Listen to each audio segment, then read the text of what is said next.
Je vais répondre directement à Félix. Je vais répondre à Félix directement. Camarade Félix Yokangai.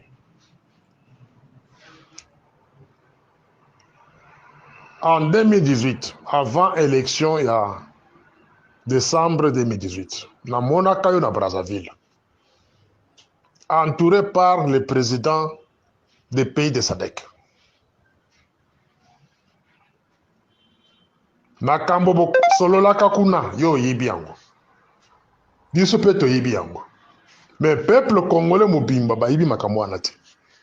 Nous avons eu le privilège à koyeba quelque chose au bosolaka mokolongo. Avant de passer au pouvoir. Aux pouvoir. Aux Congolais de père et mère. Tu es mon frère Kassayen. Moi qui te parle, je suis Kassayen de père et mère. Et là qu'on a kolobelayo exact. Tolingite biso ba Kassayen. To porter croix oyo to ebati na ngote. Le col un certain Simon a kena kozo croix à Jésus. A eu place makambo ma croix ne utate. Les levis sont tout mouillés de ton un problème. Uniquement parce que c'est moi qui ai aussi ma croix wana. Pour les gens au baïbi makambo spiritualité, la croix symbolisait la malédiction. À cette époque-là, quand on tuait les gens sur la croix, on tuait les malfaiteurs sur la croix. Symbolisait la malédiction. C'est moi qui ai aussi ma croix wana. Dernier mot qu'on a eu au président de la République aujourd'hui, M. Félix Tshilombo. Aucun kokota na makambo bakota katei. Laurent Désiré Kabila Koufa. Parce que il avait refusé kokoti sa Congo dans le pays de l'Est.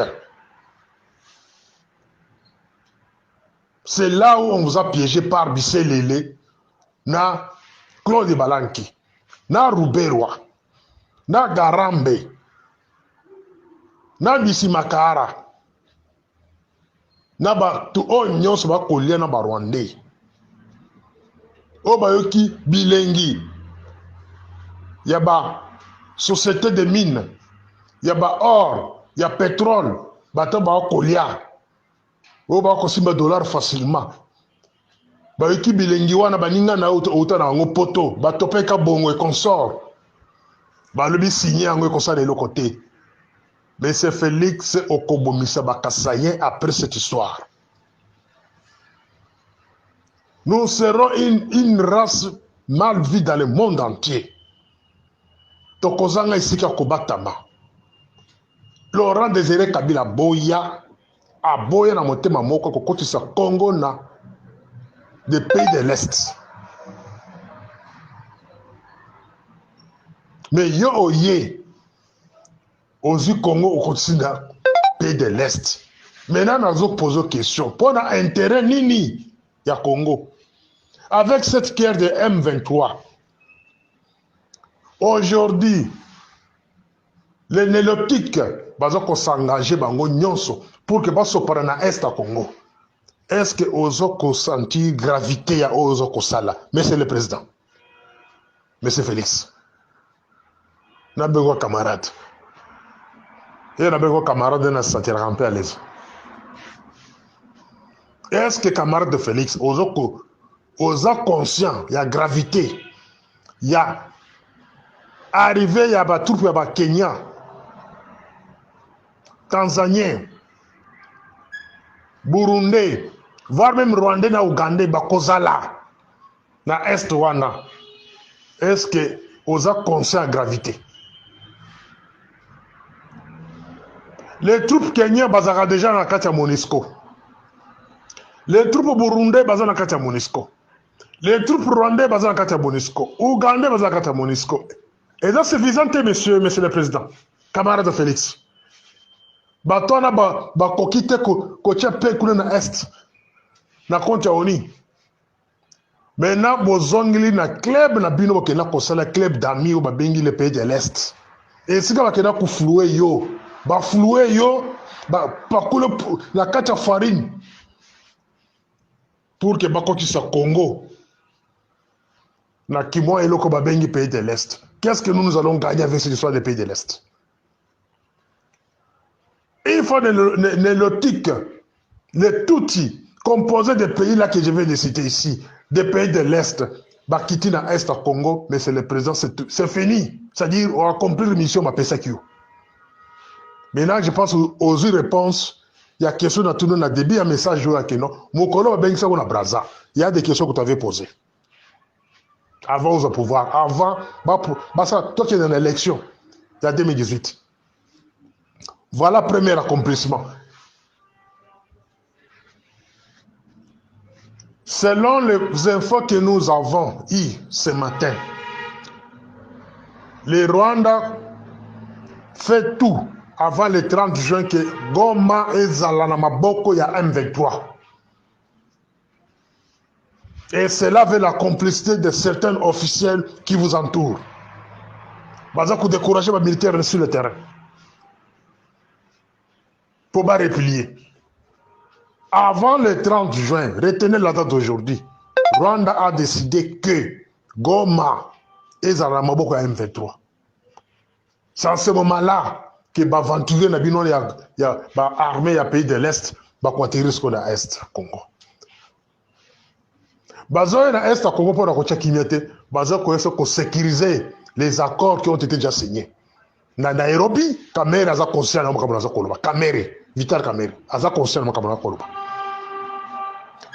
Ne soyez pas surpris pour la Kamere à se déplacer dans Kinshasa qui est dans l'Est. Après, Bilo Konyo Solik. Camarade Félix, il est temps, au Salanengo ça à Genève, retirer signature nayo na pays de l'Est. L'Ongla Congo na makama pays de l'Est. Topé sautant. Tolingite oyo kobomisa biso. Et les Congolais boyoka. Makamunyoso Félix a sali na batouana, ça lui engage que lui et sa famille. Et engagé biso balubate. Et je demande à tous les balouba, on a déjà essayer de solo là. La moutounion soit bien moulouba. Tu sais ce qui se passe aujourd'hui. Engagement Félix, Naba Rwandais, Naba Ougandais, Naba Kenya consort, Etali Moko, Etali Bisu Balouba te. Etali pe ba Congolais te. To pese temps à retirer ces tirs dans les blocs wana atika Congo libre n'exaka liboso. To zara déjà dans Sadek. Laurent Désiré Kabila est attaqué Congo. La première des choses à Kenya que celui soit mozambicain. À celui soit banani plutôt namibien, ba zimbabwéen, ba angolais. Qu'on a qui sait que sont les bantous, ba ko bondela biso. Il a même utilisé l'FDLR rwandais. Ba kota côté na biso. Il y a un moment là ba touti sous RCD Goma. Ba tikala ko avancer te, ba tikala ko sale loko côté. Mais ceux qui le lot, toza attaqué par les lotiques mais c'est le président. Ozo yoka soni nini, kilo nini, ya ko beng sata Angola. Ya ko kende ko bombarder côté wana. Ozo yoka soni nini, ya ko avancer vers Zimbabwe, même l'Afrique du Sud ici. Camarade Félix, nous ne voulons pas que Babenga aussi cause grand complice bloque tout ce qui se passe au Congo. Nous ne voulons pas. Aujourd'hui, il faut d'essayer Moko na coin. Mais le Kélé allié, vous avez la signature d'inviter une armée extérieure. Angola peut vous aider. Zimbabwe peut vous aider. Hein? Centrafrique peut vous aider. Maintenant, aux là-bas, même les bisous sous nélotique. Il y a Kenya, il y a Tanzanie. Oh, bah, quoi, pour Kagame. Sous prétexte que non, bon, quand il s'est Congo, la carte de l'Est. Voilà comment on vous a piégé. Vous avez le temps de raisonner sur mes propos. Au retiré, signature, nayo, ya komema Congo na kati ya pays de l'Est. Parce que soki Goma ekwei, mais c'est le président jeune. Nazo komona yo na Congo wana vous avez inspiré sous confiance dans le peuple congolais pour 2023. Je ne le vois pas. Nazo mona ngote. Donc pouvoir dans les autres jouer sur quoi on a chance. Il y a Est à payer. Ce qui est c'est quoi dans Maboka Batouana, cela montre que non. Il y en a bango beaucoup mais il est comme moko. Donc 2023 vous n'aurez pas la place chez nous. Je pense que le message est passé. C'était mon histoire. Je disais au premier audio que l'accord de Luanda et Angola, de Oyo et Pissinzela, na entrée, il y a la troupe, il y a EAC. Autrement dit, les troupes de l'AFDEL. Bolanda Kamaloba nanga bien, parce qu'il y a des inconscients, la Benginga en privé, pour me parler de menaces et de n'importe quoi. Et quand moi je parle, c'est avec des précisions. Na tangi saka bato mayele, na reveaka. Bongo na bango pour que ba banda ko raisonner. C'est ça le rôle de Morning Star. Nayaka na ba réseaux sociaux te pour na attaquer bato. Moi, je défends la République. Je défends la future du Congo. Je défends jeunesse congolaise. Bakoza la banane et lobby. C'est ça le rôle de Morning Star. Mutumoko tafutaka ngambongo. Mutumoko te, eza la Kabila, eza la Katumbi, eza la Fayulu, eza la Mukwenge, eza le yemoko Tshisekedi. Nazali na mutumoko tafutaka ngambongo. Po na lobaka. Maloba ya mutu aza manipulé bokoyoka yango quand il parle. Na maloba mutu aza kopesa cours na baninga pour pas se retrouver. Au premier audio, je vous ai bien. J'étais très clair. J'étais clair dans le sens que accord, au babini accord de Luanda. Cet accord a permis aux troupes de EAC de venir s'installer au Congo. Sous prétexte que non baye na cadre ya coopération régionale comme Congo et Zali membre ya EAC yango bayaki.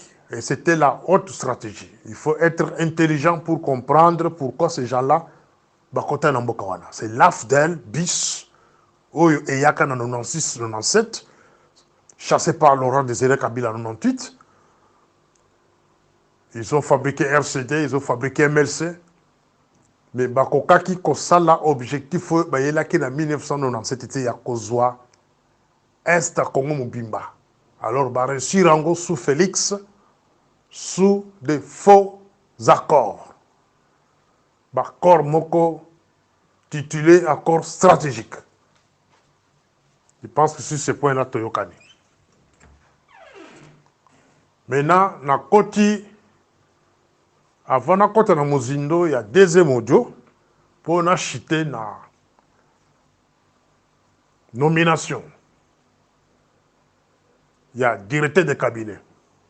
Il y a Sika, il y a camarade de Félix, Oba Bengi M. Kinzo, un Rwandais tout nélotique, connu de tout le monde. Donc, il y a des malem pour comprendre que tout est wapi. Ce monsieur de Kinzo, il a une structure. Il a une structure d'investissement. La Katia Obabengi francophonie. Bobo Sadate qu'il vient de l'ANAPI. L'ANAPI, c'était pour les investisseurs. C'est l'Agence nationale de promotion, des choses comme ça. D'investissement. Et ce monsieur-là a une structure au sein de la francophonie. Ça, je parle na ba brouette ba ko benga nga ba ko comprendre makama politique en mboka na te. Les nouveaux directeurs de cabinet de Tshisekedi, les Rwandais là, azali na structure ya investissement na kati ya francophonie. Ceux qui botali bilili, il y a passage à Souka Kamar de Félix en France, ce monsieur-là était à côté de Félix. Tout ce que Macron, ou Tshisekedi parlait devant Macron, ça venait de ces messieurs-là, de Kinzo. Donc il était déjà introduit dans le système bien avant. Quand on parle de la francophonie, on va Louise Mushekwabo, ancien ministre des Affaires étrangères rwandaise. Proche à Macron, ce besoin de Makango et Ibanité. Et M. Kinzo, azalé na structure, il y a investissement dans la carte francophonie. Allez-y comprendre les intellectuels. Et c'est quand ces garçons viennent, Azo Utawapi.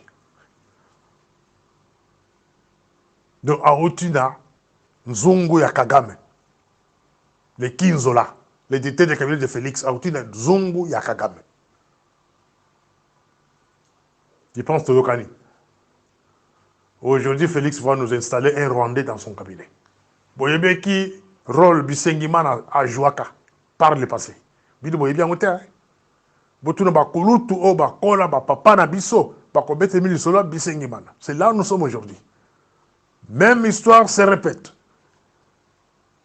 Tshisekedi, Félix Tshisekedi Chilombo, le fils d'Étienne Tshisekedi, notre héros national.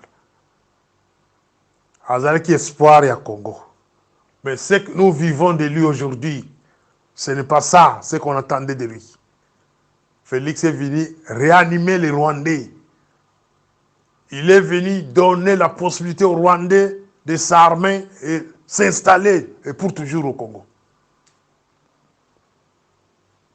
Ce que je parle, hein, j'assume. Hein. Ceux qui ont contredire, il y a un argument. Quand il y a un injure, il y a un argument. Il y a un intellectuel. Il y a un argument. Si réellement vous avez le Congo, bien vous avez le Mbongo, vous avez ça. Là, qu'on rappelle, agent Nabiso, particulièrement, agent de service de renseignement. Bozongi sa makanisi na bino na sima. Et je m'adresse plus là-bas à Jean Oya Bisso Tokutana na bango en 1997. À l'entrée de l'Aftel. Ma collègue, ma Massoua Oto Yebana na bango en 97. Ils doivent se rappeler de ce que je vais parler maintenant. Vous avez connu tous Kabongwa Misasa. Kabongwa Misasa, Miranjoku, Kabwe Seferin, Yambuya Lotika. C'est parmi Bato Bakiria des gemmes na Aner. Ça, je parle aux enfants. Bano Bakote Sikaba service. Moi, quand je vous parle ainsi, je suis parmi les Mpaka Yaba service.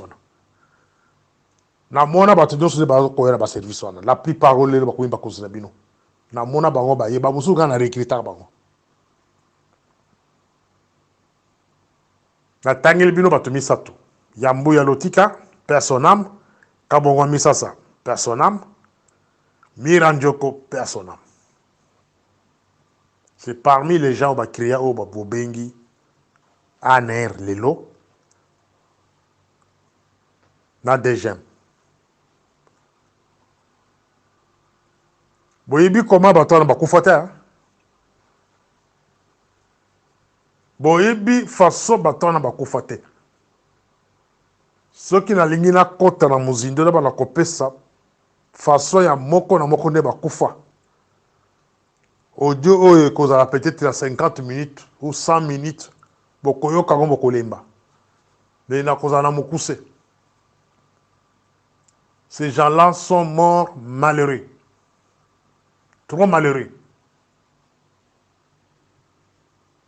bato oyo nyonso bakompagnaka Laurent Désiré Kabila baoyo bayaka zela bango na barubero na babizimakara sont tous morts sauf Rubero et Bizimakara sont en vie. Bato oyo bakompagnaka camarade Félix en 2019 au pouvoir sont tous morts. Baboumi bango nyonso. Et ils étaient avec Rubera, ils étaient avec Bizima, tous ces gens sont encore en vie. Et ça ne vous interpelle pas, chers Congolais, chers intellectuels congolais. Attention, vous ne comprenez pas que Batouana Baza Mayel Bako Bambino. Vous avez connu un certain Philippe Fouta.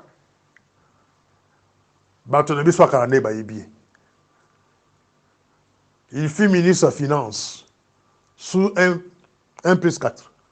Boyebine a Koufa. D'abord, Kota na Mozindo. Parce que la vengeance est au sein de ma famille. Il y a un ancien AG, ancien ambassadeur en France. Des moutons suspectés qui n'ont attrangé dans l'hôtel. Sous ordre, il y a battu les Rwandais. Bazakana Mawate. Ce monsieur-là, il a servi ces gens-là. Par RCD. A comme ministre des Finances, sous Kabila. À quels États-Unis. À son retour, a passé par la France. Les lendemains, Bakuta Koufa. Les précipités corps pour les Congo. Ça, c'est une leçon que je donne à Batou. Oh, bande Koumoussou, quand il y a un air par-ci par-là. Bon, ce contrôle-là, que l'ambassadeur m'a invité. Au mon privilège, il m'a invité. On va dîner avec l'ambassadeur. L'ambassadeur m'a demandé, viendra me visiter dans ma chambre d'hôtel. Boumbaf, au couteau Lali, la 4 hôtel.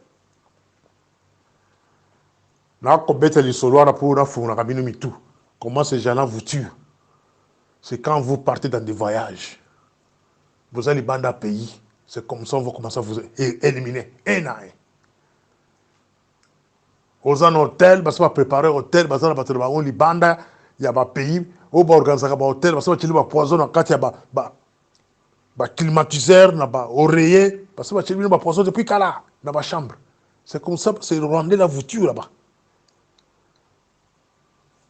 Je vais une activité clandestine après. Je vais expliquer comment vous m'avez.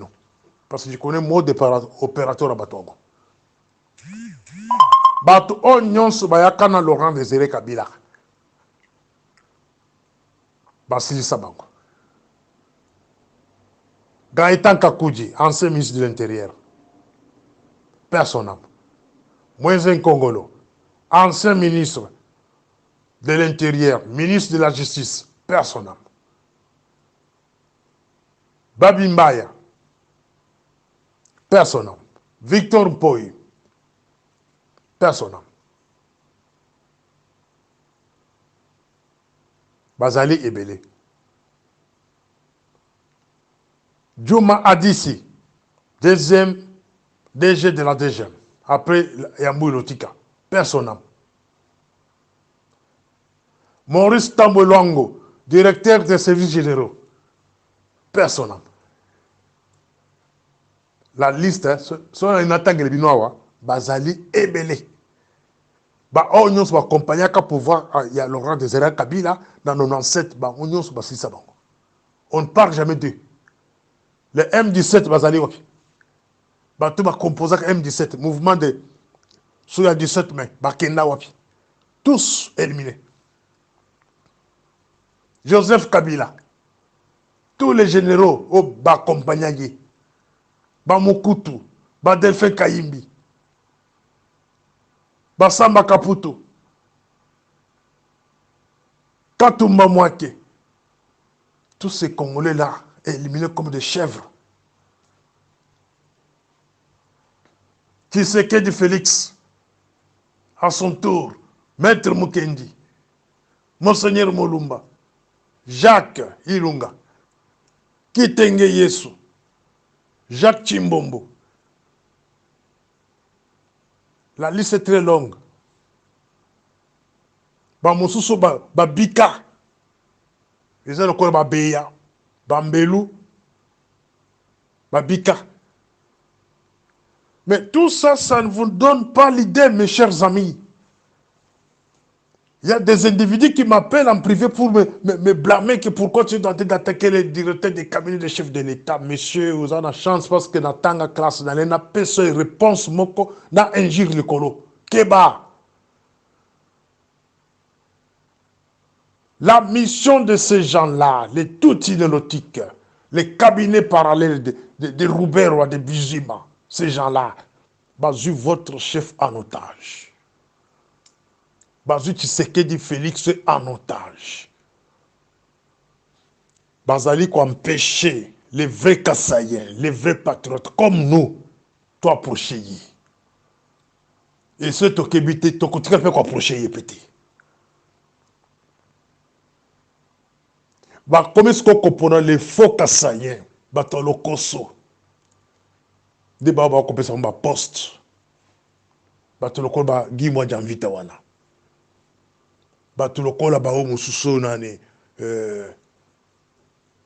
Serge Chibango, les Kirila, les pasteurs d'Allo, la manipulation spirituelle, fausse prophétie.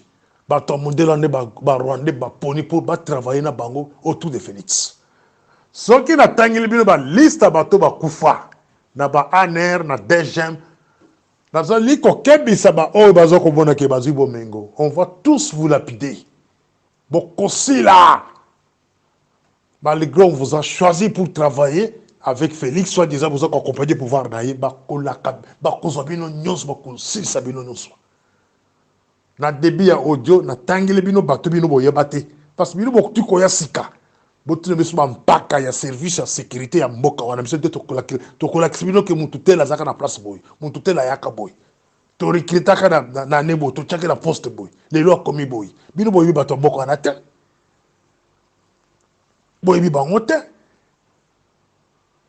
Nous avons la possibilité de parcours ya mutu nyos na yaka na service wana de 97 jusqu'à aujourd'hui to yebi bango. Hein, chers amis, ce monsieur-là, des directeurs de cabinet, qu'on vient de nommer. Bon, comment on a construit ça, bien? Aucune mission au Maroc, au Koufi, dans un hôtel. Batigno d'Afrique du Sud, au Koufi. Les Rwandais savent comment se préparer parce qu'ils sont en face de Bibumbafu. Il y a des Congolais qui sont appelés Mbongo Mouké, les Boumevimbi, qui sont en voiture, ils ont Sali. Ils ont Sali. Bazali de kosoma bomo inayo parce que vous avez le koso pas kobomayo. Ça c'était le deuxième audio, na mise au point, na bête histoire ya kala. Alors pour terminer, na kolobakeno, Félix avance avec nous, na ba faux accord. Et chaque fois s'il veut faire quelque chose à Barwandé, au koyoka o baké ko signer accord na Kagame. Ba signer accord na président Kenya et Wasalebo si ma bakor wana bo barsko ko vérifier nini et ça la makasi ma bakor wana. Vous devez faire attention à bakor wana na l'action accord ya Luanda ya Angola ba signer yango et c'est un objectif ya ko créer zone tampon. Les zones tampon pour ba exécuter yango il faudrait Congo côté na EAC. Après EAC ne ba continuer ce ko ba tout pa ba EAC na Congo ti lelo ba tikala ko bimate ba kosabino ke ba bimate. La position militaire, il y a la position M23 occupée. Jusqu'à ce que Kenya a créé encore une autre rébellion, il y a Nanga, de occuper la poste de Swana. Alors, ils vont vous dire que Nanga, et plutôt, le président Kenya a des problèmes avec Commander Félix. C'est faux, archi faux, parce que ce monsieur a encore des intérêts au Congo. La banque au Congo, il n'a pas beaucoup de banque. L'économie en Congo, il n'a pas beaucoup de Kenya. Il ne peut pas vous tromper. Dans ce sens là. Maintenant, les grands risques maintenant, ils en ligne. Les grands risques, ils en naïveté, il y a classe politique congolaise. Na kozanga opposition active sur le terrain. Vous allez une opposition. C'est ça les grands dangers. Deuxième danger, vous allez na commission des droits de l'homme. Oyo et koki kolobela Congo. Dénoncer ma carrière, surtout qu'on dénoncer. Parce que quand nous prenons déjà des risques de dénoncer comme ça, nous nous sommes déjà fait exposer devant ces démons du Congo, au Tobago, tout inélotique. de s'exposer déjà là-bas. Donc, vie Nabiso est déjà en danger. Et on s'en fout. Même si j'ai quitté ce monde aujourd'hui, ce n'est pas la fin du monde, mais mon esprit restera dans des têtes de millions et de millions de Congolais. Ils vont réagir. Na autre chose qu'on peut préparer les lots. Na tangel bino batu o ngan la vanda na bango na débit à pouvoir il y a Laurent Désiré Kabila, débit à pouvoir il y a Joseph Kabila, batu nyonso na bale bakeyi. Te bana na bango to banpe ko sona bango. Bon soki nga Morning Star bozwinga lelo, bo kozwani bozoelo ko bangote. C'est-à-dire le reste esprit na ngai kotika na mitu ya ba Congolais. Des millions et des millions ya ba Morning Star ko bota après. Les Rwandais profitent parce que la classe politique congolaise est à par terre. Plus de 700 partis politiques, aucun parti politique a dénoncé Makamoto Koloba. On se voit la bajoire. L'opposition qui existait sur le Congo. Et comment l'opposition, quand la conférence de presse va disparaître. Bazali qu'on dénonçait. Complot exact nini, la diplomatie, il y a des pays occidentaux, c'est la sombi opposition, la sombi droit de l'homme. Il y a un moment où il y a un Congo. Contrat au camarade Félix Akela Kosala na Macron sur la richesse du Congo, sur les contrats miniers du Congo. Basali ensemble na garçon et la communauté de cabinet naï. C'est un contrat écrit au Rwanda, transmis chez Macron et puis imposé à Félix d'accepter ça. Pourquoi on a un troisième audio? C'est là que je vais vous donner certains détails. Où vous allez la monter. Morning Star.